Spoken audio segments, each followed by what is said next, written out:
സ്വർഗമായിരുന്നു സാറേ ഞങ്ങളുടെ വീട്. കണ്ണീരും കഷ്ടപ്പാടും ഒരുക്കി ഞാൻ ഉണ്ടാക്കിയെടുത്തതാ സാറേ ഇതൊക്കെ. അതാണ് അവൻ ഇല്ലാണ്ടാക്കാൻ നോക്കിയത്. ഒരു കാര്യം ഉറപ്പാ സാറേ, ഇതിന്റെ ഒടുക്കം ഒന്നുകിൽ ഞാൻ, അല്ലെങ്കിൽ അവൻ. സാറിന്റെ പ്രശ്നം എന്താണെന്ന് എനിക്ക് ഇതുവരെ പിടികിട്ടിട്ടില്ല. പക്ഷേ പോലീസ് നിയമമൊക്കെ ഇല്ലേ? നിനക്ക് ചുമ്മാ തമാശ. ഇവിടെ അമ്മച്ചിയും ജിൻസിയൊക്കെ ആകെ പേടിച്ചിരിക്കുക. കേസ് അത്ര സ്ട്രോങ് ആക്കണ്ടെന്നാ ക്ലബ്ബുകാരുടെ തീരുമാനം. എന്നതായാലും ട്രീസ കൊച്ചിനൊന്നും സംഭവിച്ചില്ലല്ലോ.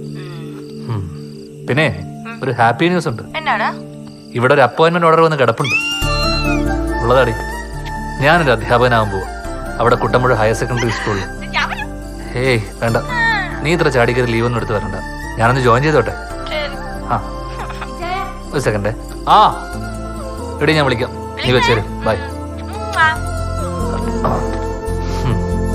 അമ്മച്ചിക്ക് തന്നെതാ.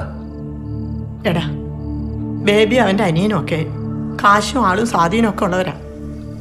നാട്ടുകാർക്ക് വേണ്ടി ഓരോന്നിൽ എടുത്തിയാടി ഇറങ്ങിയിട്ട് ഒടുക്കം നീ മാത്രം അവരുടെ ശത്രുവാകും. ഒന്നിനും മടിക്കാത്ത കൂട്ടരാ അവര്. നീ ആശിച്ച് മോഹിച്ച് കാത്തിരുന്നൊരു ജോലി കിട്ടിയ സമയമായത്. കുഞ്ഞോനെ, നിനക്കെന്തേലും വന്നാല് ഞാനും ഈ കൊച്ചും